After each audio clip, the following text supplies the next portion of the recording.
وإذا سألك عبادي عني فإني قريب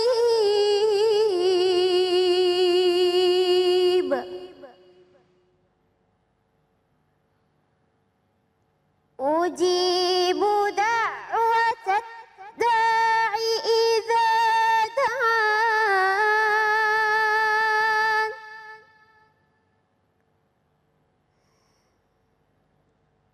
فليستجيبوا لي وليؤمنوا بي لعلهم يرشدون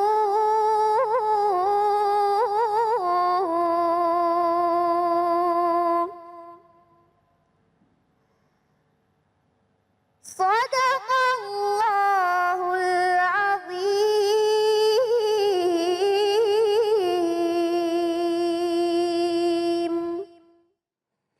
Bismillahirrahmanirrahim. Allahumma salli ala Sayyidina Muhammad wa ala ali Sayyidina Muhammad. Assalamualaikum warahmatullahi wabarakatuh.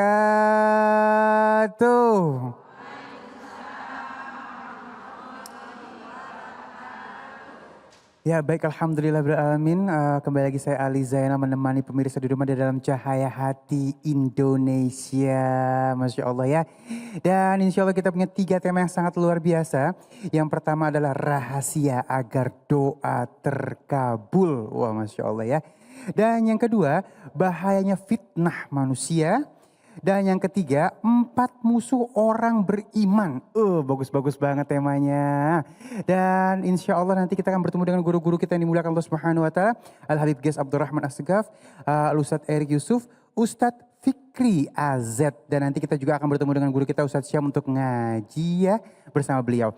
Dan aku ingin sapa dulu untuk yang ada di sini nih. Assalamualaikum. Sehat semuanya Ibu. Baik, dari majelis taklim mana nih? Miftahul Falah Bogor. Terima kasih sudah sampai di sini. Mudah-mudahan banyak ilmu yang akan kita dapatkan pada kesempatan kali ini ya. Dan sebelum kita mulai, Ali ingin tetap mengingatkan untuk menjaga protokol kesehatan dengan 5M. Mencuci tangan, menggunakan masker, menjaga jarak, menghindari kerumunan, dan membatasi diri untuk bepergian ya. Kalau nggak penting-penting amat di rumah aja ya. Dan baik, kita akan masuk ke dalam tema kita yang pertama, rahasia agar doa terkabul. Yang insya Allah akan dibawakan oleh guru kita yang dimuliakan Allah Subhanahu Wa Taala, Al-Habib Ghais Abdurrahman Assegaf. Allahumma sholli ala Sayyidina Muhammad. Bismillahirrahmanirrahim. Wahayyikum bitahiyatil Islam. Assalamualaikum warahmatullahi taala wabarakatuh. Waalaikumsalam warahmatullahi wabarakatuh. Alhamdulillah wassalatu wassalamu ala sayyidina Rasulillah Sayyidina Muhammad ibni Abdillah wa ala alihi wa sahbihi wa mawalah wa la hawla wa la quwata illa billah. Ashhadu an la ilaha illallah wahdahu la syarika lah wa ashhadu anna sayyidana wa maulana Muhammadan abduhu wa rasuluh alladzi la nabiyya wa la rasula ba'dah. Amma ba'du fa nawayna ata'allum wa ta'lim wal ifadah wal istifadah wan naf'a wal intifa' wal hatha 'ala tamassuki bi kitabillah wa sunnati Rasulillah ibtigha'an limardatillahi wa wajhil karim. Allahumma faqihna fid din wa 'allimna ta'wil wa ja'alna minal ladzina yastami'una al-qawla fayattabi'una ahsanah. Allahumma arinal haqqa haqqan warzuqna ittiba'ah wa arinal batila batila warzuqna ijtinabah wa adkhilna birahmatika fi ibadika salihin amin ya rabbal. Yang sama-sama kita muliakan, kita cintai dan hormati segenap pemirsa Cahaya Hati Indonesia iNews. Yang saya muliakan Habib Ali serta ibu-ibu dari Jamaah Majelis Taklim Miftahul Falah Bogor. Segenap hadirin hadirat muhibbin muhibbat baginda Nabi besar Muhammad sallallahu alaihi wasallam. Insyaallah pada kesempatan kali ini kita akan membicarakan tentang doa. Doa itu seperti kita hendak masuk ke rumah orang lain.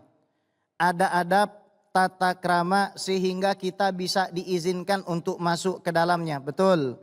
Apalagi kita hendak meminta kepada zat yang memiliki langit dan bumi. Tentu saja banyak adab dan etika yang harus kita jaga supaya doa kita ini menjadi mustajab. Ud'uni astajib lakum. Allah Subhanahu wa taala berfirman, berdoalah kepadaku, niscaya aku akan mengabulkannya. Sementara pula Nabi Muhammad sallallahu alaihi wasallam mengatakan, ad-du'a'u mukhul ibadah. Doa itu adalah inti dari ibadah. Seolah-olah Nabi hendak menyampaikan tidak ada ibadah bagi orang yang tidak berdoa. Adab yang pertama supaya doa kita dikabulkan, marilah kita sama-sama menjaga diri kita dari hal-hal yang diharamkan oleh Allah Subhanahu wa taala. Ini yang paling utama dan yang paling penting. Innallaha thayyib la yaqbalu illa thayyiban. Karena Allah itu baik dan tidak akan menerima kecuali yang baik. Wa innallaha ta'ala amaral mu'minina kama amara bihil mursalin. Sebagaimana Allah Subhanahu wa taala memerintahkan para nabi, kita orang beriman juga mendapatkan perintah yang sama. Faqala ta'ala ya ayyuhalladzina amanu kulu min thayyibati ma razaqnakum. Wahai orang yang beriman, makanlah dari hal yang baik yang kami berikan kepada kalian. Wa qala Allah Ta'ala fi kitabil aziz ya ayyuhar rasul kulu mimma razaqnakum halalan thayyiba. Wahai para rasul, makanlah dari hal-hal yang baik lagi halal. Artinya perintah Allah Subhanahu wa taala tegas. Tsumma dzakara ar-rajula yutilus safar ash'ath wa aghbar yamuddu yadayhi ila sama faqala ya rab wa mat'amhu haram wa mashrabuhu haram wa malbasuhu haram wa ghudhiya bil haram fa anna yustajabu lidzalik. Nabi menceritakan ada orang berpakaian lusuh, berpakaian kotor, kemudian mengangkat tangannya mengatakan, ya Allah kabulkan doa saya, ya Allah terimalah permintaan saya. Sementara makanannya haram, minumannya haram, pakaiannya haram, nutrisinya haram. Tidak akan mungkin Allah Subhanahu wa taala mengabulkan yang demikian. Yang kedua, supaya doa kita ini menjadi dikabulkan, hendaknya kita bersuci. Innallaha yuhibbut tawabina wa yuhibbul mutatahhirin. Kalau kita hendak bertemu dengan pejabat, hendak bertemu dengan para ulama, dengan para habaib, sanak handai tolan bahkan orang tua, kita pasti menggunakan pakaian yang terbaik, parfum yang terharum, kita berpenampilan yang istimewa. Fama baluka amama rabbika Allah Subhanahu wa taala, maka lebih wajib bagi diri kita berpenampilan yang bersih, yang suci, karena kita berada di hadapan Allah Subhanahu wa taala. Tidak pantas rasanya orang yang mengaku beriman pada saat berdoa, mohon maaf, keteknya masih bau kecut. Gak pantas rasanya kalau berdoa badannya masih lusuh. Karena Allah Subhanahu wa taala suka kepada orang-orang yang membersihkan diri. Berwudulah terlebih dahulu. Bib, kalau saya haid bagaimana? Wudu ini niatnya bukan cuma menghilangkan hadas saja. Bukan cuma menghilangkan hadas kecil. Bisa wudu untuk mendinginkan badan, litabarrut, dan juga untuk urusan yang lain. Maka enggak apa-apa. Seandainya pun kita haid dan hadas besar kita tidak hilang, kita tetap mendapatkan keberkahan daripada wudu. Yang ketiga, adab dan etika yang harus kita perhatikan supaya kita bisa diterima doanya oleh Allah Subhanahu wa taala. Hendaklah kita berdoa menghadap ke arah kiblat. Qad nara taqalluba wajhika fis sama' falanwalliyannaka qiblatan tardaha fawalli wajhaka syatral masjidil haram. Allah Subhanahu wa taala ini ketika memberikan arah kiblat dipindah dari Baitul Maqdis menuju kepada Ka'bah, prosesnya 18 bulan. Setiap malam Nabi Muhammad sallallahu alaihi wasallam menengadahkan kepala beliau memandang ke atas langit. Beliau mengatakan, "Ya Rabb, pindahkan kiblat itu ke arah Ka'bah." Karena orang Islam di zaman dulu jadi bulan-bulanannya orang Yahudi. Tuh lihat orang Islam, katanya agama paling terakhir, agama paling benar, tapi kiblatnya masih sama ke Baitul Maqdis. Akhirnya kiblat tersebut diberikan sebagai hadiah kepada Nabi Muhammad Sallallahu Alaihi Wasallam dan kepada kita umat Islam. Saking mulianya arah Ka'bah tersebut, kita kalau lagi sholat di zaman Rasul Sallallahu Alaihi Wasallam, apabila hendak meludah tidak boleh meludah ke hadapan. Dilarang sama Nabi Muhammad Sallallahu Alaihi Wasallam karena itu adalah arah yang mulia. Dan di dalam kitab Ta'limul Muta'alim disebutkan saking mulianya arah Ka'bah, ada 2 orang ulama yang masa nuntut ilmunya sama, gurunya sama, tapi yang satu lebih alim. Ketika ditanya kenapa? Karena setiap belajar menghadap ke arah kiblat. Dan ini adab serta etika yang harus kita perhatikan. Kalau bisa jangan nyelonjorin kaki ke hadapan kiblat. Kadang-kadang kita berdoa Masya Allah, gayanya duduk di warung kopi, pengennya keinginan dikabulkan oleh Allah. Hayhat, mustahil seperti itu. Kita harus punya adab, punya sopan santun, punya etika kepada Allah Subhanahu wa Ta'ala. Yang keempat, kalau sudah kita penuhi yang 3 tadi, jangan lupa untuk memilih waktu-waktu yang mustajab. Waktu-waktu yang di situ Allah Subhanahu wa Ta'ala mengabulkan permintaan kita. Keadaan-keadaan di mana Allah Subhanahu wa Ta'ala bakal mengabulkan semua permintaan kita. Contohnya sepertiga malam. Sepertiga malam rahmat Allah turun. Allah berfirman, hal min mustaghfirin fa'aghfir lahu. Ada yang meminta ampun, biar saya ampuni. Hal min sa'ilin fa'utiyahu. Ada enggak yang meminta sesuatu, maka aku berikan. Semua itu ada di sepertiga malam. Kemudian pada saat kita safar. Pada saat safar ini jangan kebanyakan selfie sama foto. Tapi banyak-banyaklah berdoa kepada Allah. Kemudian pada saat kita dizolimi. Pada saat orang menzolimi kita berdoa mustajab. Selanjutnya yang keempat, pada saat kita mendoakan orang lain tanpa dia ketahui, itu juga malaikat mendoakan kita. Pada saat kita berpuasa, itu adalah waktu-waktu yang mustajab. Tidak mungkin tidak dikabulkan oleh Allah Subhanahu wa Ta'ala. Dan yang paling utama lagi, yang setiap hari 5 kali kita itu diberikan kesempatan, yaitu antara azan dengan iqamah. Karena setiap waktu antara azan dan iqamah, doa kita semua tidak akan ditolak oleh Allah Subhanahu wa Ta'ala. Kalau sudah waktunya benar, yuk kita pilih tempat yang juga benar. Karena kemuliaan sebuah ibadah, syaraful ibadah bisyarafil waktu wal makan, sangat bergantung dengan kemuliaan tempat dan waktunya. Semakin mulia tempatnya, semakin cepat pula doa kita dikabulkan. Contoh, di Masjidil Haram. Pahala kita sholat di Masjidil Haram dikali lipatkan 100.000. Banyak apa dikit? Kalau pakai siwak dikali 70. 7 juta sendiri tuh. Kalau misalkan sholat berjamaah dikali 20 tuh. 216 juta. 1 kali sholat berjamaah di Masjidil Haram pakai siwak. Kalau kita di Masjid Nabawi dikali 1.000.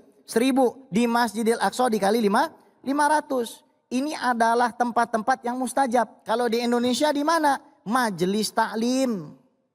Di majelis ilmu itu doanya sangat mustajab.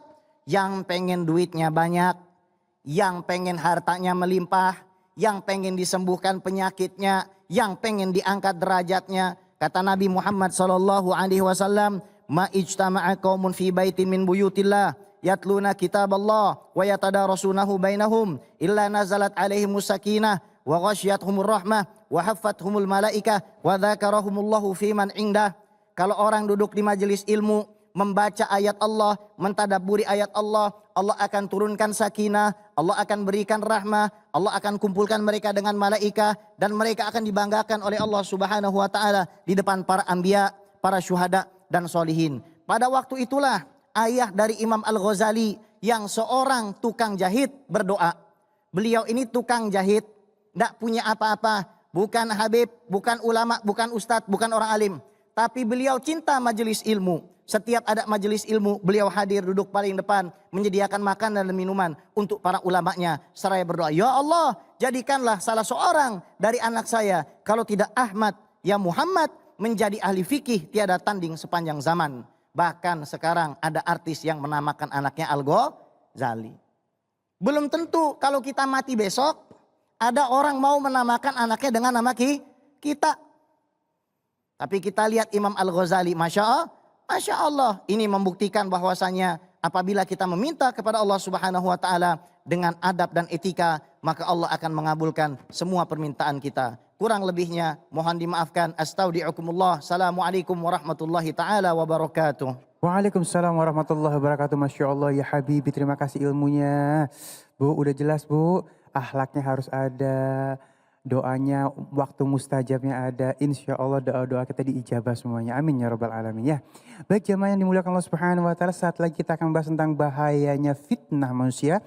Insya Allah akan dibawakan oleh guru kita yang dimuliakan Allah Subhanahu wa taala, Al Ustadz Erik Yusuf. Jangan kemana-mana, tetap bersama kami di Cahaya Hati Indonesia.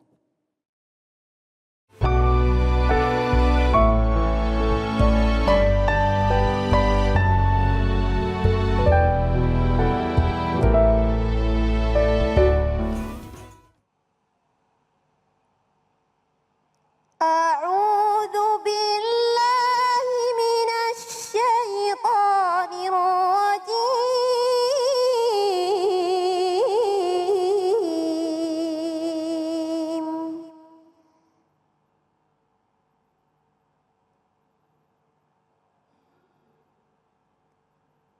بسم الله الرحمن الرحيم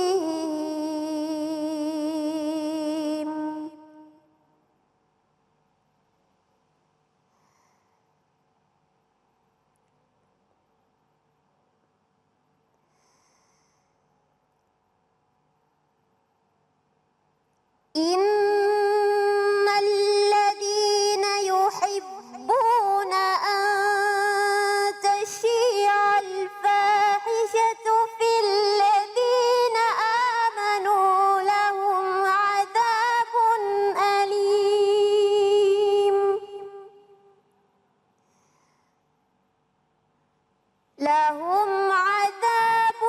أليم في الدنيا والآخرة والله يعلم وأنتم لا تعلمون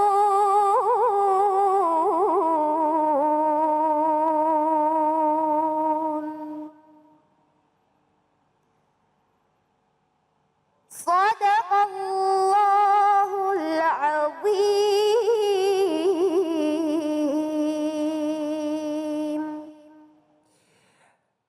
Kembali lagi di Cahaya Hati Indonesia. Masya Allah ya.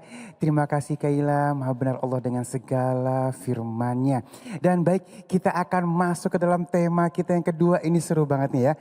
Bahayanya fitnah manusia. Kadang-kadang ada fitnah yang secara langsung, ada fitnah yang kadang-kadang kita nggak sadar kalau itu adalah fitnah ya. Dan insya Allah akan dibahas oleh guru kita yang dimuliakan Allah Subhanahu wa taala, Al Ustadz Erik Yusuf. Allahumma sholli ala Sayyidina Muhammad. A'udzu billahi minasyaitonir rajim. Bismillahirrahmanirrahim. Innal hamdalillah la haula wala quwwata illa billah. Wassalatu wassalamu ala Rasulillah wa ala alihi washabbihi wa mawala. Asyhadu an la ilaha illallah wahdahu la syarikalah wa asyhadu anna Muhammadan abduhu wa rasuluhu la nabiyya ba'da. Allahumma sholli wa barik salim ala sayidina Muhammadin wa ala alihi washabbihi ajmain, amma ba'du. Salam yang terbaik, salam para malaikat kepada para calon penghuni surga semuanya nih. Assalamualaikum warahmatullahi wabarakatuh. Waalaikumsalam warahmatullahi wabarakatuh. Masya Allah ya Beb ya, semangat semua nih ya di studio sekarang. Nah Alhamdulillah tadi kita sudah disampaikan temanya tentang fitnah ya. Nah kalau apa sih sebetulnya fitnah? Fitnah itu kalau kita lihat beberapa ulama menyampaikan al-ikhtibar ya, al-mihnatu. Jadi artinya yang namanya fitnah itu berupa ujian, berupa cobaan ya, berbagai macam cobaan. Bahkan Rasulullah SAW menyebutkan bahwa orang yang bahagia itu salah satunya orang yang terbebas dari berbagai fitnah. Nah ini kalau kita lihat Fitnah itu kan berasal dari berbagai macam peristiwa. Ya, kalau di dalam Al-Quran disebutkan aulad, anak-anak menjadi fitnah, istri menjadi fitnah, segala sesuatu menjadi fitnah. Nah, tetapi fitnah di manusia ini juga ada yang kita pahami sebagai dusta gitu. Seseorang berdusta terhadap orang yang lainnya atau seseorang menuduh perlakuan terhadap seseorang yang dia tidak lakukan. Nah, itu juga fitnah. Nah, kita ada nih satu kisah ya. Ustadz akan angkat dari kisah Sultan Al-Murad Ar-Rabi. Ini sultannya kekhalifahan Turki Utsmani di tahun 1620-an. Nah, begini kisahnya. Suatu hari sultan ini, beliau ini selalu kalau bahasa sekarangnya belusukan. Tahu ibu belusukan? Nah, sultan ini belusukan. Jadi belusukan itu memang ciri khas kepemimpinan Islam, ya. Umar bin Khattab radhiyallahu anhu belusukan, semua belusukan kan. Nah, ini juga sama, Sultan Al-Murad itu suatu hari sedang berjalan melihat rakyatnya gitu. Nah, ketika dia kaget lihat ada seseorang yang meninggal, ya, yang mati tergeletak di jalan, tetapi tidak ada orang satupun yang mau mengurusi jenazahnya. Nah, kemudian Sultan Al-Murad bilang, wahai kaumku ini, kenapa ada seseorang yang meninggal yang kalian tidak mau mengurus jenazahnya? Terus kemudian mereka bilang, wahai Sultan, itu zindik, orang zindik. Jadi orang-orangnya maaf, nggak tahu itu Sultan. Tapi Sultan bilang, ini kenapa ada orang seperti ini? Nah, dia nggak tahu nih, yang nanyanya Sultan. Nah, dia bilang, ini orang zindik. Apa tuh orang zindik itu? Orang yang kemudian banyak melakukan kemaksiatan. Jadi dia itu suka minum khamar dan suka datang ke pelacuran. Wah, nauzubillah min dzalik ya, orang zindik. Jadi ketika dia meninggal, itu nggak ada yang mau mengurusi jenazahnya. Semua jauh-jauh tuh, takut azab gitu ya. Nah, kemudian kata Sultan yang tidak diketahui ini identitasnya karena belusukan, dia nggak mau diketahui. Bukan pencitraan, bukan. Ya, ini menyembunyikan identitas justru gitu. Nah, kata Sultan, tapi kan ini umat Rasulullah SAW katanya. Harus ada yang kemudian mengurusi jenazahnya, begitu kan? Ya, kemudian dibawa, digotong sama Sultan ini. Di mana keluarganya? Ditunjukkan, keluarganya di sana. Wah, jalan Sultan. Datang kepada keluarganya, istrinya, kemudian istrinya menangis langsung. Wahai wali Allah, langsung ngomong begitu. Wahai wali Allah, kata istrinya gini ya. Saya sudah bilang sama suami saya bahwa suatu hari dia pasti akan meninggal dan ditinggalkan oleh orang-orang gitu. Terus Sultan ini diam kan? Kenapa engkau memanggilku wali Allah katanya. Begini ceritanya. Suamiku ini ya, setiap harinya kalau malam itu kalau siang itu dia datang ke toko penjual minuman khamar. Dia beli sebisa dia beli. Semampu dia beli. Sebanyak dia punya uang. Dia beli khamar itu. Dia bawa pulang dan sampai di rumah ditumpahkan itu ke kamar mandi. Dibuang semuanya itu khamarnya. Dan dia bilang ke istrinya, wahai istriku, semoga hari ini dikurangkan, ditiadakan dosa-dosa orang-orang yang meminum khamar. Gitu, dia beli, dia buang. Malamnya dia bawa itu yang namanya sebisa mungkin, sebanyak mungkin uang yang dia punya. Malamnya dia datang ke tempat pelacuran. Dia bayar yang namanya pelacur-pelacur itu dan dia minta untuk menutup pintunya di malam itu. Dan dia pulang ke istrinya, dia bilang, wahai istriku, semoga malam ini tidak ada pemuda-pemuda dan tidak ada dosa yang dilakukan oleh mereka-mereka para pezina katanya. Coba setiap hari yang dilakukan adalah hal seperti itu. Istrinya bilang, wahai suamiku, orang-orang sudah sering membicarakanmu tentang engkau melakukan keburukan-keburukan. Bagaimana jika engkau nanti meninggal? Tidak akan ada orang-orang yang ingin menyolatimu, mengantarkanmu ke dalam liang lahat. Kata suaminya apa? Jangan khawatir istriku, jangan khawatir. Insya Allah, Allah lah yang mengetahui apa yang aku lakukan. Allah jahra ma yakhfa. Allah mengetahui yang nampak, yang tersembunyi semuanya. Insya Allah akan datang seorang wali yang akan mengantarkan dan menyolatkan jenazahku ini. Insya Allah katanya. Nah, karena itulah kemudian Sultan langsung menangis. Wahai, katanya, saya ini adalah Sultan Al-Murad Ar-Rabi. Insya Allah saya akan bawa jenazah suamimu ini ke istana dan kita akan menyolatkan bersama semua ulama dan para pembesar yang ada katanya. Nah, itulah kisahnya ya.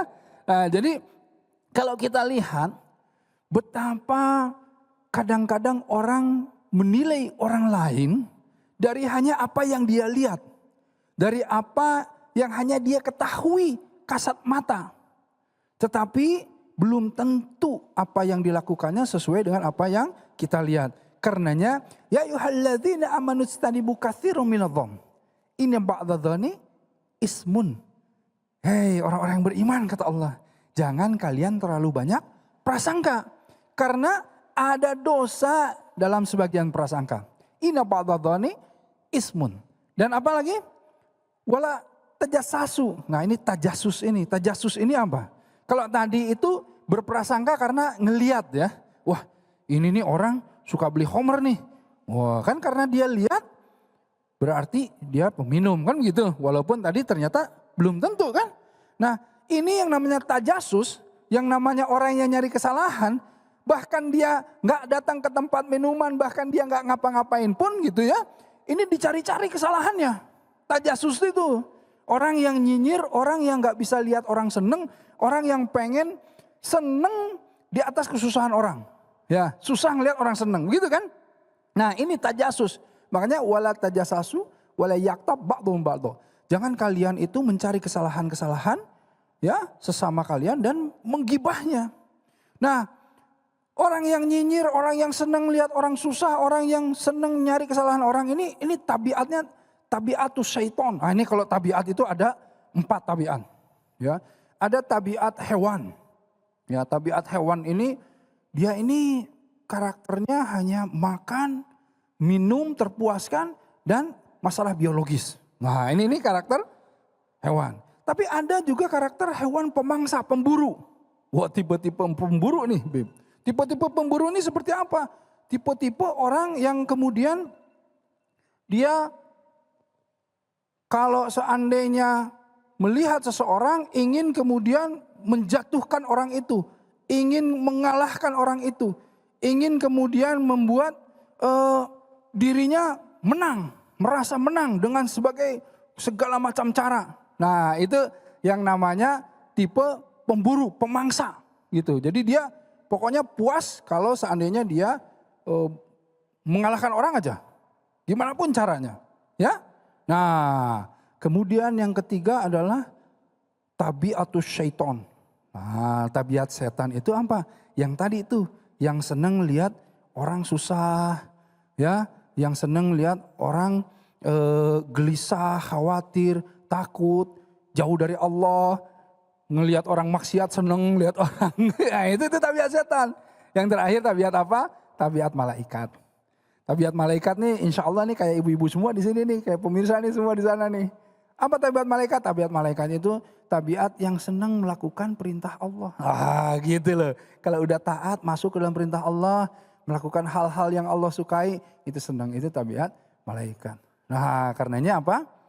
Jauhi oleh kita itu segala macam yang akan mengandung fitnah, yang akan menjurus kepada fitnah.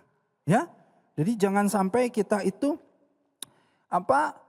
melakukan segala hal yang kemudian bisa membahayakan diri kita, membahayakan orang lain, la darara wala dirara kan, dan juga menimbulkan fitnah buat diri kita sendiri. Gitu. Jadi jangan cari-cari masalah. Gitulah gampangnya loh. Ya, jangan cari-cari masalah karena sesungguhnya ujian itu sudah dikasih sama kita. Enggak usah ditambah-tambahin juga, kita selalu akan dapat ujian sama Allah.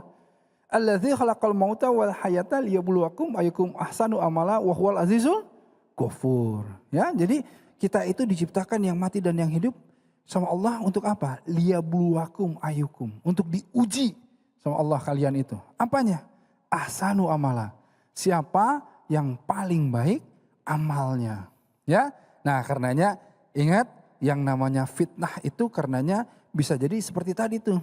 Al fitnatu asyadu minal qatl. Jadi yang namanya fitnah lebih besar, lebih kejam dari yang namanya pembunuhan. Karena apa? Karena tadi bisa jadi jenazah saja didiamkan hanya karena permasalahan fitnah. Auzubillahi min dzalik ya. Semoga kita dijauhkan dari hal-hal seperti itu. Alhamdulillah. Assalamualaikum warahmatullahi wabarakatuh. Waalaikumsalam warahmatullahi wabarakatuh. Masya Allah, terima kasih guruku yang dimuliakan Allah Subhanahu wa Ta'ala. Al-Ustadz Erik Yusuf, Masya Allah ya. Ceritanya benar-benar mengetuk hati kita ya Bu ya. Jadi jangan menilai orang dari luarnya aja. Kita nggak tahu ternyata dia lebih dekat dengan Allah dibandingkan kita ya, Masya Allah ya. Dan baik, jamaah yang dimuliakan Allah Subhanahu wa Ta'ala, saat lagi kita akan membahas tentang 4 musuh orang beriman yang akan dibahas oleh guru kita yang dimuliakan Allah Subhanahu wa Ta'ala, Al-Ustadz Fikri AZ. Jangan kemana-mana, tetap bersama kami di Cahaya Hati Indonesia.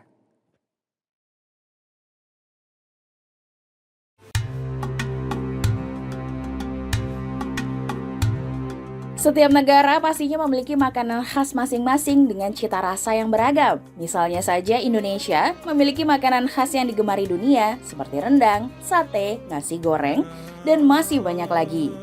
Tak hanya di Indonesia, berikut ini ada makanan khas yang tak kalah lezat dan halal dari beberapa negara muslim di dunia. Pertama, baklava dari Turki. Baklava masuk ke dalam jenis pastry dengan cita rasa manis berlumur gula dan madu. Ketika Anda menggigit baklava, maka akan menemukan bagian kacang yang dimaniskan di sisi terdalam dari makanan khas Turki ini. Akan sangat lengkap jika Anda menyantap baklava ditemani secangkir teh apel hangat yang memiliki rasa masam, membuat siapapun yang memakannya akan langsung jatuh hati. Kedua, takmia atau falafel dari Mesir. Dari negara piramida, Anda akan menemukan makanan khas bernama falafel atau takmia. Falafel sendiri terbuat dari berbagai jenis kacang-kacangan seperti kacang koro, fava atau chickpea. Biasanya dimakan oleh orang Mesir sebagai menu sarapan bersama roti pita.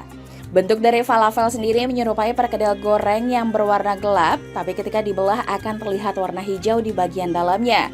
Falafel amat populer dan disukai banyak orang, bahkan beberapa negara seperti Jerman dan Amerika menjadikan falafel sebagai makanan sehat untuk mengganti sandwich.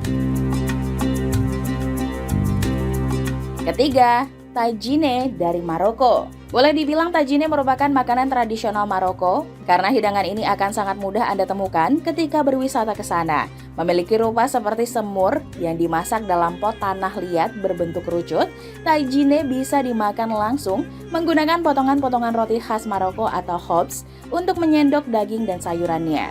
Daging yang biasa digunakan untuk makanan tagine ini pun terdiri dari daging sapi, domba, ataupun ayam. Itu tadi beberapa makanan khas dari negara dengan penduduk Islam. Kira-kira mana yang membuat Anda ingin mencicipinya? Kembali lagi di Cahaya Hati Indonesia, dan Masya Allah ya, mudah-mudahan hari ini banyak ilmu yang kita dapatkan dan kita masuk ke dalam tema kita yang ketiga, 4 musuh orang beriman. Siapa aja nih ya? Dan insya Allah akan dibahas oleh guru kita yang dimuliakan Allah Subhanahu wa Ta'ala, Al-Ustadz Fikri AZ. Allahumma salli ala Sayyidina Muhammad.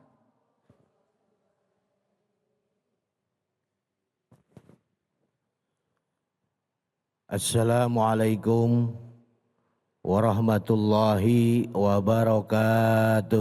Waalaikumsalam warahmatullahi wabarakatuh. Bismillahirrahmanirrahim. Alhamdulillahi rabbil alamin. Wal aqibatu lil muttaqin. Wassalatu wassalamu ala asyrafil anbiya'i wal mursalin. Sayyidina wa habibina wa syafi'ina wa maulana Muhammadin sallallahu alaihi wasallam wa ala alihi wa sahbihi ajma'in, amma ba'du. Pemirsa News TV, program Cahaya Hati yang dimuliakan oleh Allah Subhanahu wa Ta'ala, bil khusus yang saya hormati MC kita yang ganteng, Bang Ali Jenal, mudah-mudahan kecipratan gantengnya saya. Juga para alim ulama, tokoh masyarakat dimanapun berada yang saya hormati, tidak mengurangi rasa ta'zim wa takriman saya kepada tokoh dan ulama seluruh Indonesia.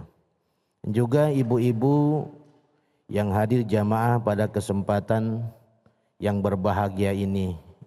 Dari Majlis Ta'lim mana, Bu? Bogor. Namanya? Miftahul Falah, Bogor. Alhamdulillah. Jauh-jauh ke sini alhamdulillah, sampai insya Allah pahalanya gede, amin. Ya Robbal. Pemirsa yang dirahmati oleh Allah Subhanahu wa taala, pada kesempatan yang berbahagia ini tentunya kita akan membahas tentang 4 macam musuh bagi orang yang beriman. Begitu ya Bang Ali ya.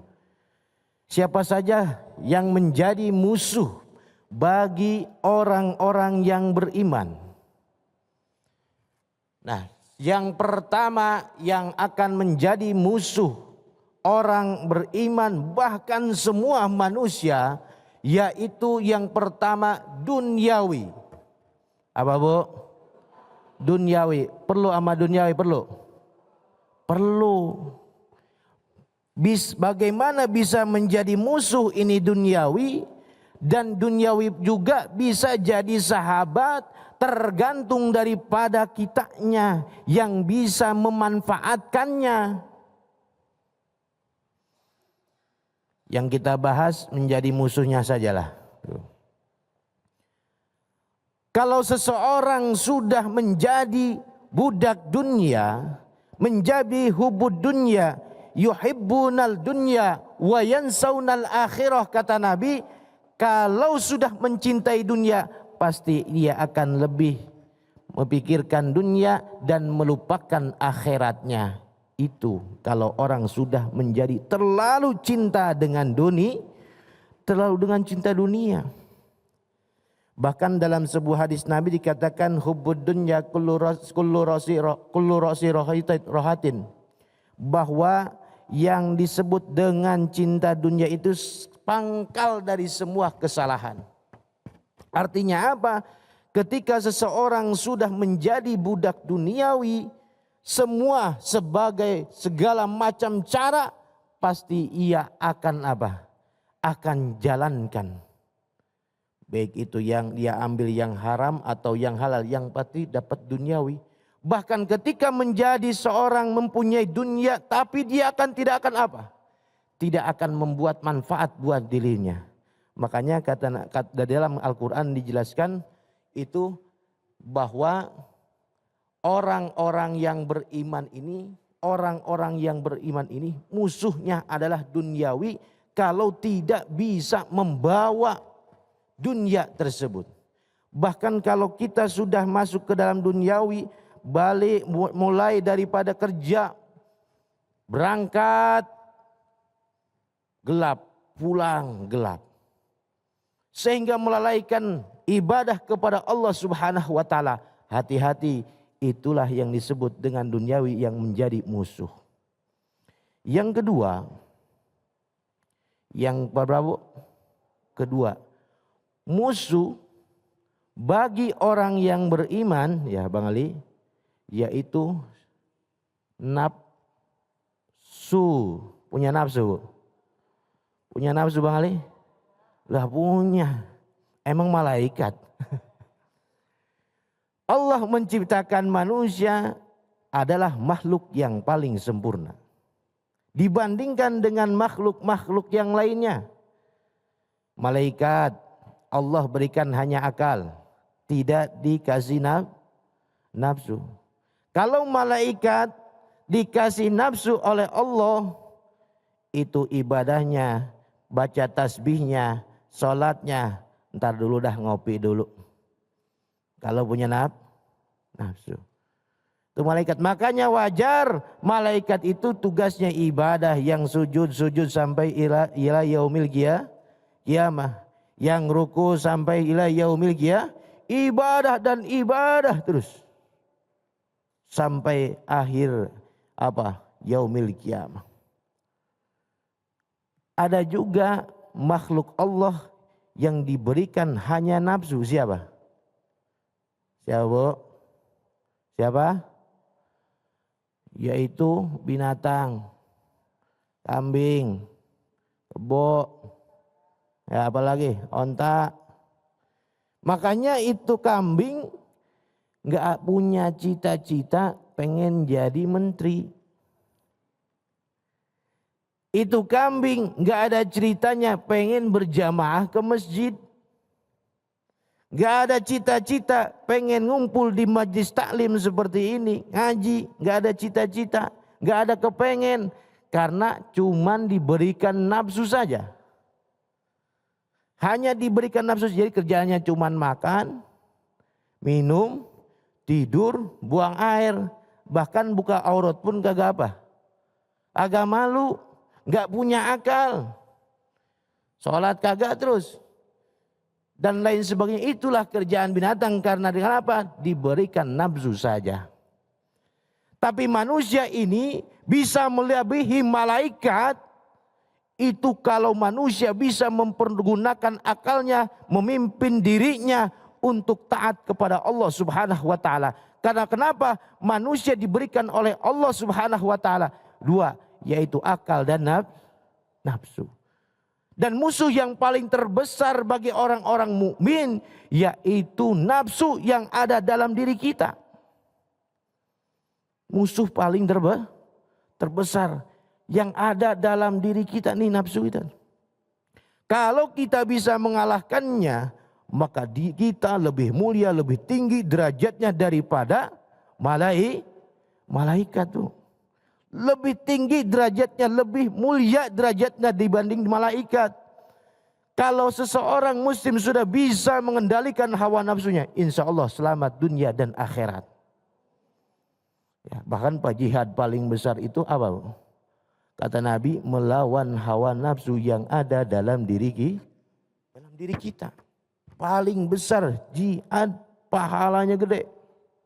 Seperti kita ngaji nih pada kesempatan ini. Ngaji kan melawan hawa nafsu.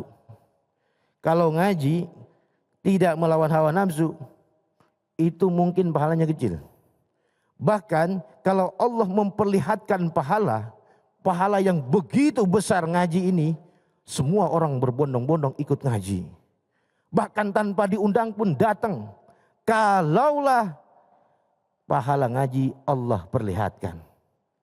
Misalnya ibu-ibu pulang ngaji dari sini ngegendol bawa sekarang gede. Dari mana, Bu? Habis ngaji di Cahaya Hati. Alhamdulillah itu bawa pahala gede banget. Semuanya pengen ikut.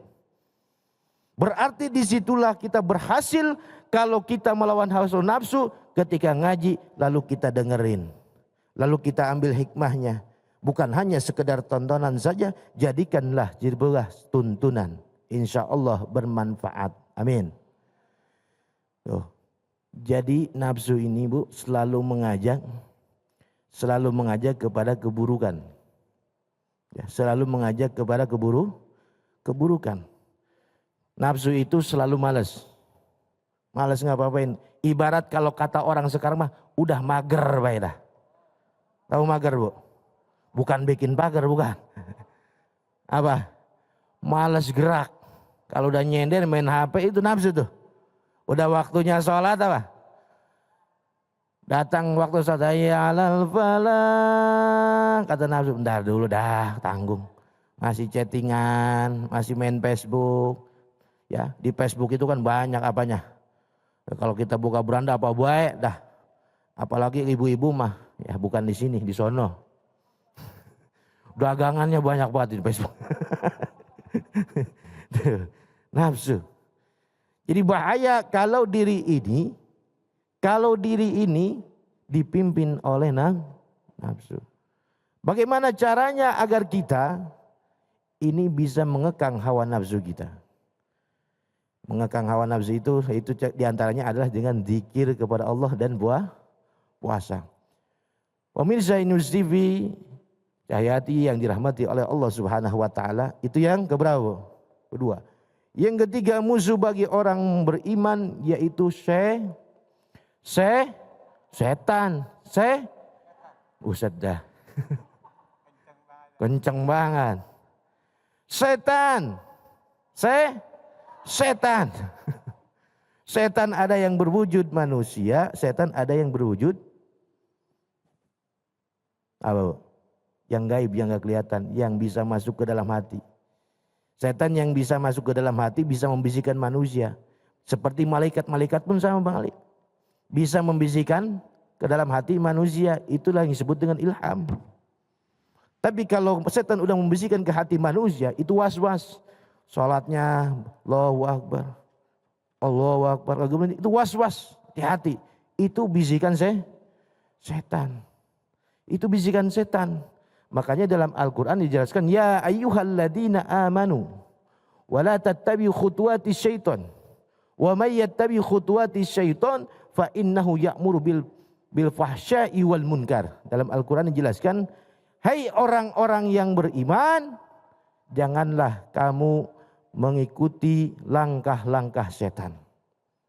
Siapa orang yang mengikuti langkah setan, fa innahu, maka sesungguhnya setan itu mengajak, memerintahkan kepada yang keji dan munkar. Jadi 4 berapa Bu? 4 perkara yang bisa menjadi musuh orang-orang yang beriman. Yang pertama apa? Yang pertama apa? Dun. Yang kedua apa? Hawa nafsu. Yang ketiga setan, ada yang kelihatan ada yang kagak. Ada setan yang berwujud manusia, ada setan yang sebenarnya iblis. Yang keempat itu setan yang berwujud manusia. Bahkan setan yang berwujud manusia bisa modalin tuh Pak Ali ya. Iya benar. Ya, mungkin itu ya Pak Ali ya. Iya. Baik, terima kasih guruku ilmunya. Masya Allah, mudah-mudahan kita keimanannya tetap terjaga ya. Sehingga kita saat ini udah tahu musuhnya 4 hal itu. Kita lawan sehingga keimanan kita tetap terjaga. Masya Allah ya. Dan baik jamaah yang dimuliakan Allah Subhanahu Wa Taala, jangan kemana-mana, tetap bersama kami. Karena saat lagi kita akan menjawab pertanyaan-pertanyaan yang sudah masuk melalui media sosial kita. Tetap bersama kami di Cahaya Hati Indonesia.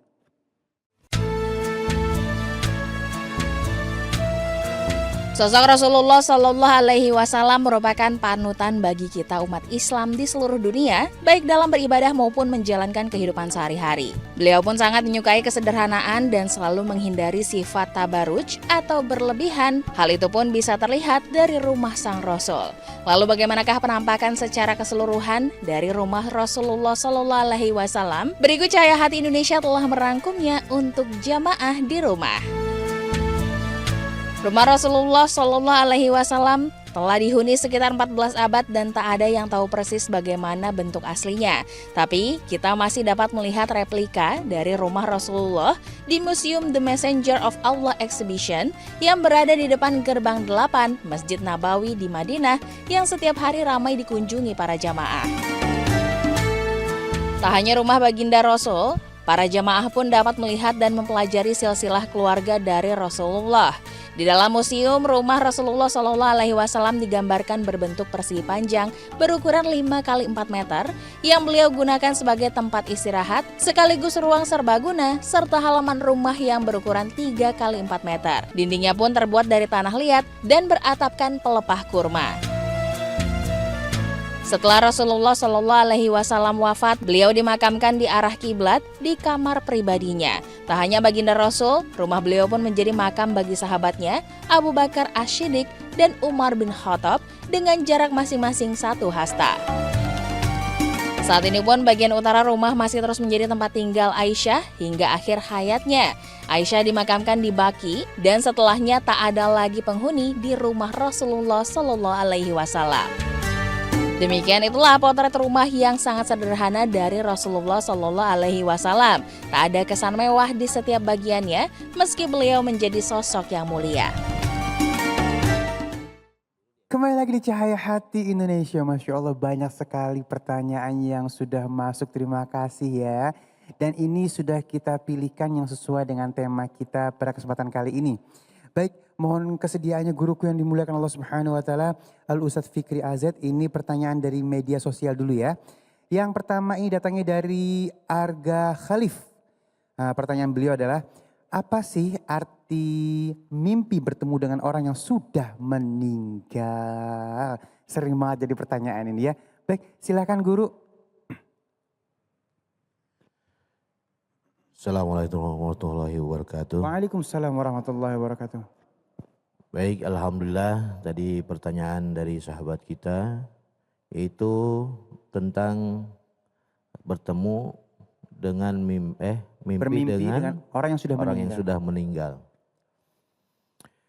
Bermimpi itu ada yang datang dari malaikat Allah, ada yang datangnya dari setan. Tergantung mimpinya itu habis ngapain. Kalau datang dari malaikat Allah, petunjuk Allah Subhanahu wa taala, berarti kita di situ habis ibadah, habis tekun ibadah, habis zikir, habis baca Quran, salat hajat dulu, terus tidur. Lalu bermimpilah dengan orang yang sudah meninggal, baik itu saudara kita, tetangga kita. Apa tandanya? Insya Allah itu orang pengen didoain sama kita. Pengen didoain. Makanya di sini kita harus mengambil bagaimana tata cara tidur kita dulu. Lagi taat sama Allah, apalagi maksiat. Lagi maksiat ninggalin sholat sebelum tidur, misalkan sholat isya belum, tanggung nih. Mau apa, mau tahajud, akhirnya isya kagak, tahajud kagak, subuh kagak bablas. Bermimpi, nah disitulah. Itu bukan petunjuk Allah. Jadi kalau petunjuk Allah itu tergantung daripada kita ketika mau tidur itu pakai syariat agama Islam yang diajarkan oleh Rasulullah Shallallahu Alaihi Wasallam. Begitu Bang Ali. Baik, ini memang kadang-kadang banyak sekali para guru, para alim ulama yang bilang didoain, kirim Fatihah gitu ya. Ya mungkin nggak pernah Fatihah. ditengokin gitu ya. Iya. Ya minimal baca Yasin mah gitu. Baca Yasin, ya baik ya. Dan biasanya yang datang ini kalau nggak keluarga atau mungkin orang tua kita yang udah nggak ada Iya. gitu ya. Dari bentuk wujud bahwa kita harus aware atau perhatian Iya, walaupun harus mereka. ingat, ya. Harus ingat sama keluarga kita. Doain ya. Baik, terima kasih guru jawabannya, terima kasih ibu ya. Ini memang Masya Allah ya, banyak sekali tafsir mimpi, tapi kita tafsirkan ke arah yang baik, insya Allah akan menjadi baik semuanya ya. Baik, kita akan masuk ke dalam pertanyaan yang selanjutnya. Kita kasih kesempatan kepada yang ada di masjid untuk bertanya. Sudah ada yang ingin bertanya tadi, siapa? Oh baik ibu, silakan. Jangan lupa nama dan majelis taklimnya ya. Assalamualaikum warahmatullahi wabarakatuh. Waalaikumsalam warahmatullahi wabarakatuh. Nama saya Ibu Yuyun dari Masjid Taklim Miftahul Falah Bogor. Mau bertanya Ustadz, kenapa manusia disebut makhluk yang paling sempurna? Itu pertanyaannya. Assalamualaikum warahmatullahi wabarakatuh. Waalaikumsalam warahmatullahi wabarakatuh. Silakan guru. Baik, alhamdulillah pertanyaan dari jamaah kita alhamdulillah begitu bagus. Kenapa manusia lebih mulia dibandingkan dengan makhluk yang lainnya? Dalam Al-Quran sudah dijelaskan walaqad karramna bani Adam. Bahwa Allah akan memuliakan Bani Adam, anak cucu Adam yaitu manusia. Dengan sebab apa bisa mulianya? Karena yang saya tadi katakan bahwa manusia diberikan akal dan nafsu. Ketika akalnya memimpin dirinya, ketika akal memimpin dirinya ini, dia bisa melaksanakan sholat, ibadah yang wajib dan sunnah. Intinya dia selalu taat sama agama Allah Subhanahu wa taala, berarti disitulah letaknya mulia. Tapi kalau dirinya sudah dipimpin oleh nafsunya meninggalkan mengabaikan perintah-perintah Allah, maka ia lebih hina daripada binatang. Naudzubillah summa naudzubillah. Jadi itulah yang membuat manusia mulia, yaitu bisa mencapai derajat yang tinggi di sisi Allah dengan menggapai ridho Allah Subhanahu wa taala dengan selalu bertakwa kepada Allah Subhanahu wa taala. Itu mungkin Bali.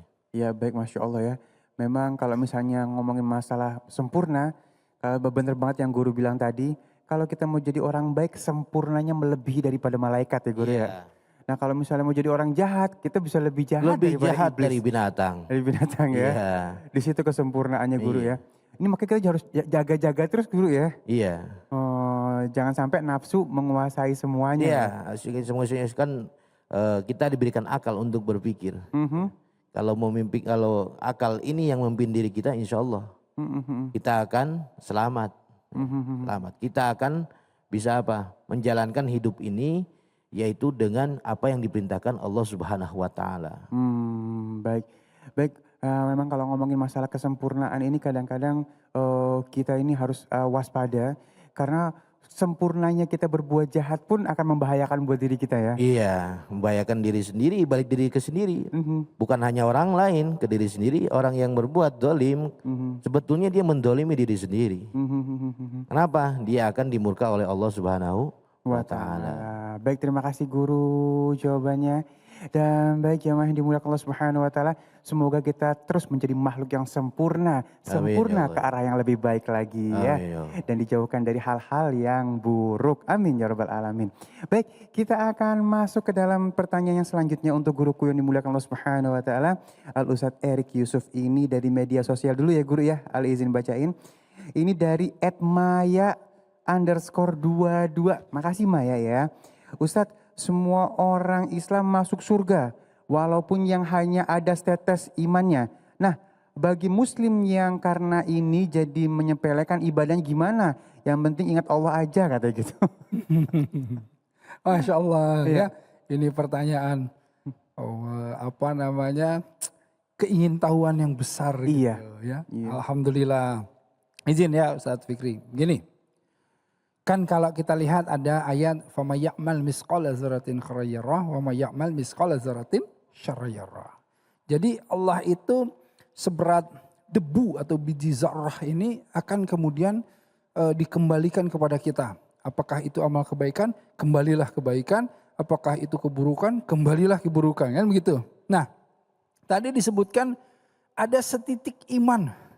Sebetulnya yang namanya iman ini tidak bisa diremehkan ya, karena dengan ucapan la ilaha illallah yang puluhan tahun kafir pun dengan ucapan ini dia dihapus dosa-dosanya dan dia kemudian diselamatkan oleh Allah masuk ke dalam keislaman kan begitu. Nah jadi ini bukan hal yang remeh. Nah tetapi ketika seseorang di dalam hidupnya ya dia selalu melakukan kemaksiatan, selalu melakukan keburukan. Yang kebaikan ada dalam dirinya hanya karena dia mengucapkan apa? La ilaha illallah. Setitik ini yang para ulama menyatakan bahwa hanya dengan itu pun dia akan diselamatkan masuk ke dalam surga. Benarkah seperti itu? Insya Allah benar. Tapi tunggu dulu. Begini, ketika seseorang masuk di yaumil hisab, di hari penghisaban, dia akan dihisab. Yang tadi berdasarkan apa yang dia lakukan. Ketika dia banyak melakukan keburukan, dia harus menggugurkan itu semuanya. Menggugurkan dosa-dosanya, menggugurkan keburukannya, menggugurkan kezaliman dan lain-lainnya. Di mana kalau di yaumil akhir menggugurkannya? Tentu digugurkan oleh apa? Api neraka. Waji ayumaya izin bi jahannam. Wah, ketika api dinyalakan, puff, gitu. Ya, inilah dia yang akan menghapuskan insya Allah dosa-dosa orang-orang muslim yang kemudian melakukan keburukan. Tetapi harus diingat satu hari di yaumil akhir itu sama dengan dalam riwayat ada yang menyebutkan sampai 50.000 tahun. Ada yang menyebutkan 10.000 tahun. Mau nggak kalau misalnya masuk ke sana barang setengah hari saja? Gak mau. Naudzubillahi min dzalik kan gitu. Ya Allah. Jadi jangan mau kemudian nggak apa-apa kan kita pasti masuk surga. Ya sudahlah kita santai-santai aja di sini. Jangan mau. Kenapa? Karena kalau dihitung satu harinya 50.000 tahun. Masuk sebentar kita pikir 1 menit pun berapa lama di situ. Naudzubillahi min dzalik. Jadi jangan pernah berpikir nggak apa-apa kayak begitu. Nah ini ya harus dipahami. Gak boleh satu kali pun kita terfikir untuk sudahlah mampir dulu. Makanya apa? Rabbana atina fid dunya hasanah wa fil akhirati hasanah wa qina adzabannar. Jadi doanya jelas tuh. Pengen di dunia hasanah, pengen di akhirat hasanah, yang enggak lewat dulu mampir lewat neraka jahanam. Jadi masuk langsung jalan tol, VVIP, karpet merah. Nah, ibu-ibu ini semua insya Allah ya. Amin ya rabbal alamin. Itu. Ya Allah, jangan sampai transit ke neraka. Jangan mampir-mampir, Beb. Nauzubillah min zalik ya. Baik, terima kasih guru. Ini memotivasi kita semua loh ya. Dan menjawab pertanyaan tadi pastinya. Dan sekarang kita kasih kesempatan yuk untuk yang ada di masjid untuk bertanya. Ini siapa yang bertanya selain? Iya, Ibu.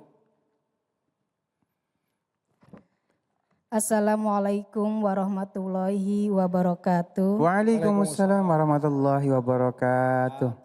Ustadz, saya perkenalkan, saya Ibu Iyar dari Majelis Miftahul Falah Bogor akan bertanya kepada Ustadz, ketika kita meninggal dalam keadaan sedang beribadah, apakah pasti kita akan masuk surga? Mungkin itu pertanyaan dari saya. Wassalamualaikum warahmatullahi wabarakatuh. Waalaikumsalam warahmatullahi wabarakatuh. Masya Allah ya, kalau surganya punya aneh semuanya masuk. Beres urusannya ya. Tapi ini surga siapa yang punya? Allah. Allah pun punya aturan-aturan. Allah Rahman, Allah Rahim. Allah pun pengen memasukkan semuanya ke dalam surga. Tetapi Allah Al-Hakamul Adil. Allah itu orang yang adil. Allah itu zat yang adil gitu ya. Jadi apa? Jadi Allah selalu berlaku adil. Ada orang yang kemudian beribadah, mati dalam keadaan beribadah. Alhamdulillah, dalam pandangan kita dia ini pasti husnul khotimah ya. Tetapi wallahu a'lam bishawab. Itu semuanya otoritas Allah. Kita hanya bisa mendoakan, ya Allah semoga dia husnul khotimah. Niatnya seperti apa? Ya kan dalam ibadah kan? Niatnya seperti apa? Ketika dia insya Allah lillahi ta'ala. Ketika dia i'tiba kepada Rasulullah SAW. Itu insya Allah apapun yang dilakukannya dengan niat yang baik, dengan cara yang baik, dengan aturan yang baik, insya Allah jannah. Tetapi kalau ada orang yang melakukan ibadah karena ria, karena sum'ah, ingin dipuji oleh orang, ingin dihormati oleh orang, ujub dia. Apakah ini kemudian bernilai ibadah? Apapun yang dilakukannya nanti tertolak amal-amalannya di sisi Allah. Nah, tetapi tentu kita harus berhusnuzon. Kita harus kemudian memohon kepada Allah agar supaya orang-orang yang insya Allah mati dalam keadaan beribadah, dia niatnya sudah ikhlas. Dan bahkan kalaupun ada miring-miring ke kiri ke kanan sedikit, kita mohon kepada Allah agar supaya ini diluruskan. Supaya kita juga sama-sama mukhlisina lahuddin. Menjadi orang-orang yang memurnikan, yang ikhlas. Ikhlas itu artinya memurnikan. Memurnikan din. Apa itu din? Ketaatan kita dalam menjalankan perintah Allah. Jadi kalau kita termasuk orang-orang yang mukhlisina lahuddin. Ibadahnya jangankan ritual, sholat, ngaji. Kita ibadah seperti apa? Seperti ibu sedang memasak. Seperti kita ini para bapak-bapak sedang bekerja. Ya, ketika para security sedang menjaga keamanan. Semuanya ketika melakukan segala sesuatu perilaku itu masuk ke dalam amal ibadah. Semoga ini menjadi mukhlisina lahuddin buat kita semuanya. Insya Allah. Waduh, Masya Allah. Terima kasih guruku jawabannya. Terima kasih pertanyaannya ya. Dan baik jamaah yang dimuliakan Allah Subhanahu wa Ta'ala. Sesaat lagi kita akan melengkapi kenikmatan kita hari ini dengan memperbaiki bacaan Al-Quran kita bersama guru kita Ustadz Syam ya. Jangan kemana-mana, tetap bersama kami di Cahaya Hati Indonesia. Kembali lagi di Cahaya Hati Indonesia. Masya Allah. Pasti di rumah semuanya udah disiapin Al-Qurannya. Yuk ngaji yuk. Ayo.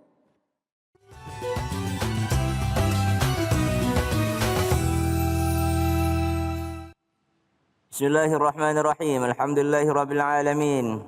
Allahumma salli ala sayyidina Muhammad wa ala ali sayyidina Muhammad kama sallaita ala sayyidina Ibrahim wa ala ali sayyidina Ibrahim wa barik ala sayyidina Muhammad wa ala ali sayyidina Muhammad kama barakta ala sayyidina Ibrahim wa ala ali sayyidina Ibrahim innaka Hamidum Majid. Falhamdulillah ala kulli hal. Ibu-ibu yang dimuliakan Allah Subhanahu wa taala, karena hari ini enggak ada bapak-bapak yang hadir, ibu-ibu semua ya. Subhanallah. Ya bapak-bapak cuma kita berdua Bang Ali. Oh, bapaknya di belakang sana insyaallah. Ibu-ibu dari mana, Bu? Miftahul, ketahuan tuh kalau orang Bogor, Miftahul Palah. Palah. Miftahul Palah. Pakai fa, Bu, fa. Miftah. Artinya miftah apa? Kunci. Pembuka, kunci, futuh, ya, iftah, buka. Fataha, fathah, al-fatihah, pembuka. Al-fath, pembuka. Miftah, kunci. Al-falah, apa artinya falah? Kemenangan, kesuksesan, ya. Hayya 'alas shalah, ayo salat. Hayya 'alal falah, ayo sukses. Jadi tidak mungkin orang sukses tanpa sholat. Ya, kalaupun kelihatannya ada ustaz tetangga saya kaya raya ndak pernah sholat, itu namanya istidraj. Apa itu istidraj? Dikasih dulu semuanya di dunia. Biar dia pikir, oh saya nggak usah sholat, saya juga kaya ini, bahagia ini. Ternyata itu adalah siksa. Ternyata itu adalah azab. Na'udzubillahi min dzalik.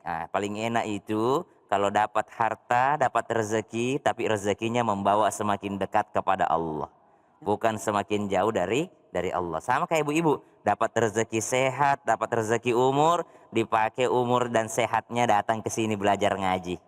Nah, walaupun tidak ke sini juga sama ibu-ibu yang di rumah, dipakai sehatnya, dipakai umurnya untuk belajar Al-Qur'an. Nah, sekarang silahkan dibuka Al-Qur'annya surah Muhammad. Ayat berapa Bang Ali sekarang? 23 Guru. Ayat 23, dimulai dari ulaikal ladzina. Silahkan dibuka. Sudah bersama kita di depan, satu yang dikorbankan sama teman-temannya.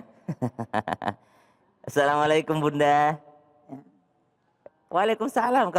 Kalau assalamualaikum itu jawab waalaikumsalam, bukan begini.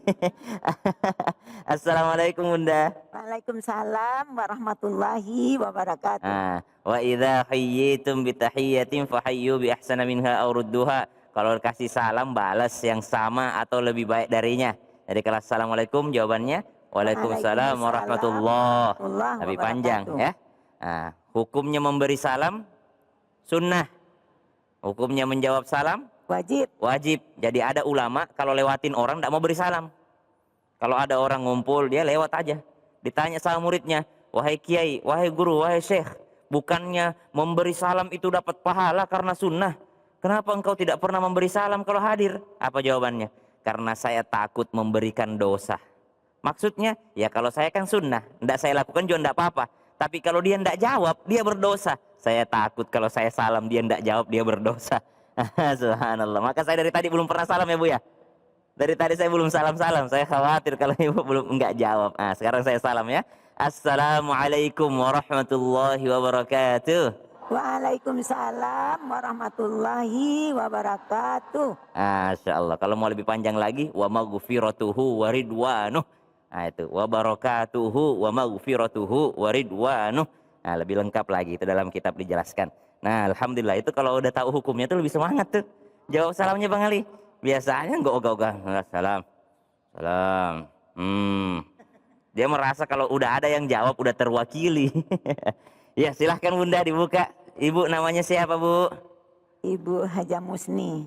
Agus. Ibu Haja Musni. Agus. Agus. Oh, bagus ini. Selalu ikutkan nama bapaknya. Ya. Nama ayah ya, Agus. Nama ayah. Masya Allah. Ibu Musni dari mana? Sama. Dari Majelis Taklim Miftahul Falah. Itu udah bener. Miftahul Falah. Bogor. Bogor. Ya. Masya Allah. Dari jam berapa di sini Bunda? Dari jam 5. Udah jam 5? Iya. Ngapain jam 5 di sini? Siap. Silahkan Bunda dibuka Al-Qur'annya surah Muhammad ayat 23. 22. Iya. 22 atau 23? 23. 23. Ulang. Silahkan. A'udzu billahi minasy syaithanir rajim. Semua. 1, 2, 3. A'udzu billahi minasy syaithanir rajim. Bismillahirrahmanirrahim. Bismillahirrahmanirrahim. Jadi ketukannya begini udah. Na na na na na na na na na na na. Beda kalau na na na na na na kepanjangan ya. Bismillahirrahmanirrahim. Jangan Bismillahirrahmani kepanjangan. Bismillahirrahmanirrahim. 1, 2, 3. Bismillahirrahmanirrahim. Ya. Alhamdulillahi rabbil alamin. Pendek aja, jangan Alhamdulillahi rabbil alamin. Kepanjangan itu, bukan 2 harokat. 2 harokat itu seperti 2 huruf yang digabung. Ya. Jadi kalau kecepatannya 20 km ya seperti 20 km semua rata. Jangan panjang kepanjangan, pendek yang terlalu pendek. Nah, silahkan dibuka Al-Qur'annya. Ulaika alladzina la'anahumullah. Sampai situ aja dulu. Ulaika alladzina la'anahumullah. Sama-sama. 1, 2, 3. Ulaika alladzina la'anahumullah. Ya. فأصمهم وأعمى أبصارهم 1, 2, 3 فأصمهم وأعمى أبصارهم. Iya, boleh diperhatikan kalau ulaika ya setelah u itu ada waw itu tidak dihitung itu ya, jangan salah, tapi u-nya tidak panjang, la-nya panjang 4 sampai 5 harokat. Gimana cara hitungnya Ustaz 5 harokat nih tangannya nih. Ulaika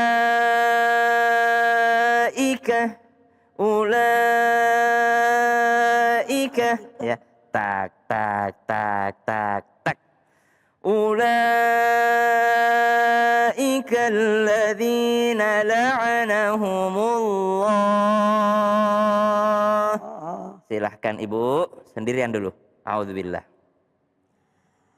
A'udzu billahi minasyaitonir rajim. Coba Bu. Coba aham dulu. Ya. Bismillahirrahmanirrahim. Emang serak Bunda atau baru di sini baru serak? Emang suaranya serak Bunda? Oh Masya Allah. Iya. Subhanallah. Ya silahkan. Ulaika alladzina la'anahumullah. Iya. Fa'asammahum wa a'ma absarahum. Ya. Sejak kapan seraknya Bunda? Sejak kapan? Udah lama. Udah lama, udah bertahun-tahun ya? Enggak juga sih. Enggak juga? Ya. Lagi enggak enak badan atau emang suaranya serak? Memang terakhir ini saya suaranya agak serak segitu. Serak dari dulu ya? Iya, bukan dari dulu. Enggak. Waktu mudanya sih enggak. Waktu mudanya sih enggak gitu ya? Serak-serak seksi gitu ya? Serak-serak suaranya Bunda. Ya, tapi walaupun serak masih jelas terdengar ya. Ulaika, subhanallah. Maka Allah kasih kita suara itu disyukuri ya Bu ya. Ya, disyukuri, dipergunakan dengan baik. Allah kasih kita tenaga dipakai untuk beribadah. Allah kasih kita suara dipakai untuk baca Al-Quran. Jangan dipakai untuk dangdutan, dihabiskan suaranya untuk nyanyi, subhanallah. Lebih banyak gunakan suara untuk mengaji dibandingkan ngomongin orang, dibandingkan fitnah orang, dibandingkan berbicara yang tidak manfaat. Masya Allah bunda. Ya, silahkan ulaika alladzina, insya Allah sudah benar tadi.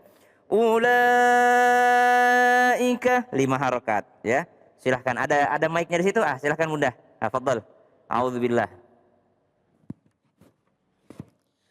A'udzu billahi minasyaitonir rajim. Ya, sekali lagi. A'udzu billahi minasyaitonir rajim. Ini banyak terjadi di antara kita kalau bilang sya dimajuin bibirnya. Minasya, salah, keliru. Kalau sya itu tidak maju bibir, jangan minasya. Tapi minasya, senyum aja, biasa aja. Sya, si, syu. Sya, jangan sya. Sya itu cuma Syahrini doang. Ya, jangan sya, tapi sya. A'udzu billahi minasyai. Jangan minasyai. Beda minasyai dengan minasyai. A'udzu billahi minasyaitonir rajim. Namanya siapa bunda? Ibu Yuyun. Ibu Yuni. Yuyun. Ibu Yuyun. Ya, Ya. silakan. A'udzu billah. A'udzu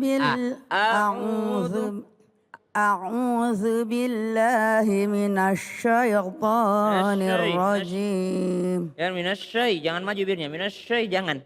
Minasyai. Syah, coba syah. Sya, Syah. sya, Si. shi, Syu. syu. Syu baru maju. Syu. Ya. Bash. Bash. Ya. Minasyai.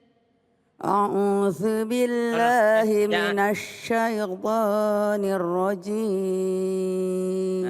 Bunda Yuyun, bagus hurufnya, tinggal mulutnya agak dibuka, jangan. A'udzu billahi. A'udzu billahi minasyaitonir rajim. A I U. A'udzu billahi. Beda dengan a'udzu billahi. Buka. Ya. A'udzu billahi minasyaitonir rajim. Iya, Masya Allah. Terus? Bismillahirrahmanirrahim. Iya, boleh terus. Ulaika alladzina la'anahumullah. Masya Allah. Wa asammahum wa a'ma absarahum. Iya, fa'asammahum wa a'ma absarahum. Subhanallah. Coba diulangi lagi huruf syanya. Syah. Sya. Ya. Sya. Sa. Biasa aja ya. Coba kalau usir kucing gimana? Usir kucing. Sya. Ya, hush. Hush. Ya, syah. Sya. Buka mulutnya. Sya. Syah. Sya. Sya. Buka mulutnya. Sya. Senyum bu, senyum. Sya. Senyum kelihatan gigi mana? Syah. Ya. Yang Sya. syah. Buka aja. Tapi sejauh ini ayatnya sudah benar. Ulaika alladzina la'anahumullah. Kalau ada huruf ain. La'anahumullah. Ya. Fa'asammahum. Mim tasydid dia berdengung. Tahan dulu bunda. Jangan fa'asammahum. Tapi fa'asammahum. Ada ya. Ain lagi. Wa'a'ma absarahum. Mereka itulah yang dilaknat oleh Allah. Fa'asammahum wa a'ma absarahum. Dibuat buta, dibuat tidak bisa mendengar. Apa yang tidak bisa didengarkan? Kebaikan. Banyak orang punya mata tidak bisa melihat kebaikan. Jeleknya aja orang terus yang dilihat. Ya Bu ya. Kau itu dia marahin suaminya. Emang kau ya Pak ya, gak pernah kau baik sama aku. Kau jahat, padahal baru satu kali bikin kesalahan. Kau emang selalu nyakitin hati aku.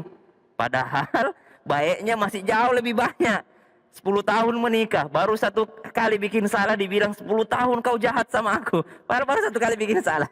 Nah, punya mata tapi tidak bisa melihat kebaikan. Yang dilihat hanya keburukan. Punya telinga, yang didengar hanya yang buruk-buruk. Subhanallah. Nah, kita lanjut ayat yang selanjutnya. Afala yatadabbaruna al-Qur'an. Semua, 1, 2, 3. Afala yatadabbaruna al-Qur'an. Ada huruf ba tasydid. Yatadabbah. Afala yatadabbah. Nah, kalau tasydid harus ditekan. Tabbat yada abi lahabin wa tabb. Ada tekanan. Afala yatadabbaruna al-Qur'an.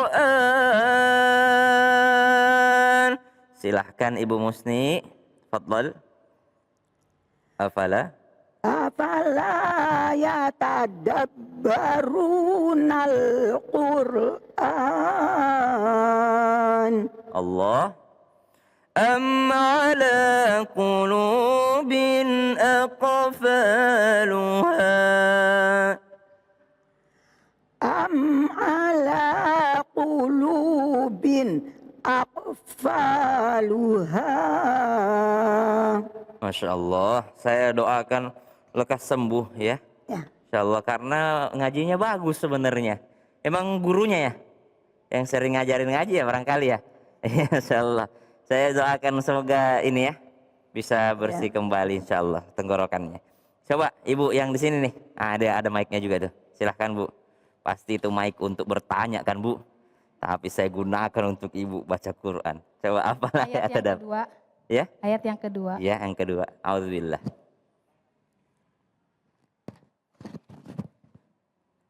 A'udzu billahi minas syaitonir rajim.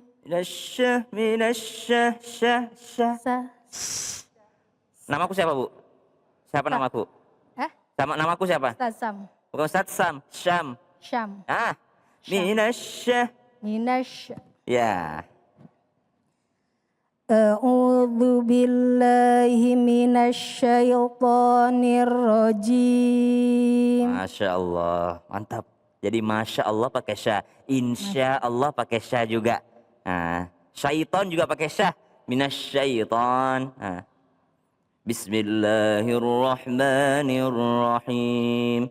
Bismillahirrahmanirrahim. Masya Allah. Afala yatadabbarunal Qur'an. Afala yatadabbarunal Qur'an. Mantap, lanjut. Salah. Bener? Bener ya? Bener atuh. Am ala qulubin aqfaluha. Iya, bagus sekali. Huruf qaf itu qalqalah ya Bu ya. Ini aqfaluha. Tapi kalau huruf qaf qalqalah qaf dan qalqalah ta itu bukan pakai bukan aqfaluha, pakai aqfaluha.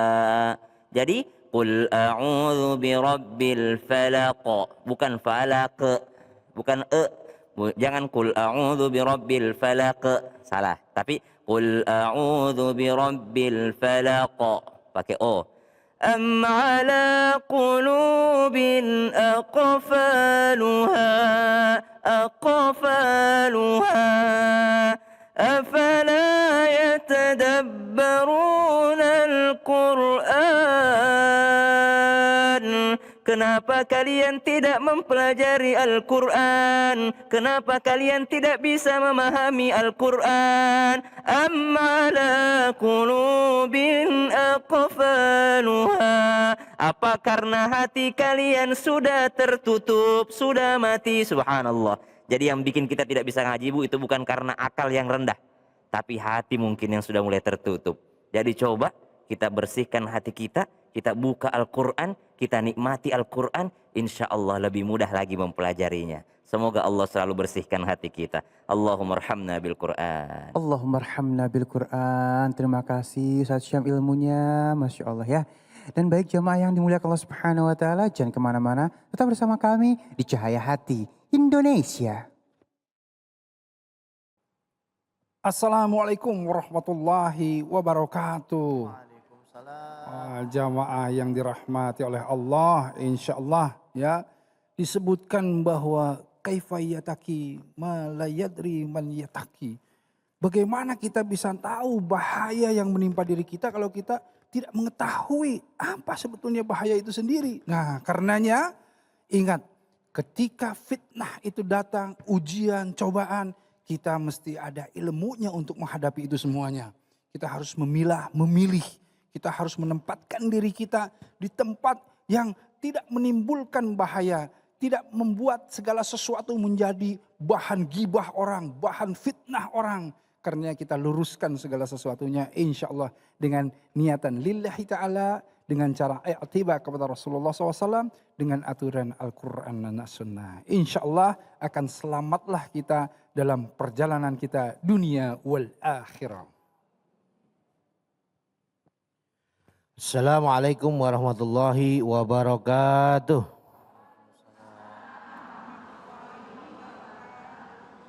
Alhamdulillahirrabbilalamin. Jadi pada kesimpulan pada pengajian kesempatan hari ini, bahwa musuh bagi orang-orang yang beriman sudah nyata, yaitu duniawi. Yang kedua yaitu nafsu yang ada dalam diri kita. Yang ketiga yaitu setan yang terkutuk. Maka bentengilah, selamatkanlah diri kita dengan 3 hal. Yang pertama yaitu al-masjidu hisnun, masjid sebagai benteng orang-orang mukmin. Wa dzikrullahi hisnun, dan zikir kepada Allah adalah sebagai benteng. Dan yang ketiga wa qiraatul Quran, dan yang ketiga bentengi diri kita dengan memperbanyak membaca Al-Quran. Insya Allah kita akan dijauhkan dan diselamatkan daripada godaan-godaan setan yang terkutuk.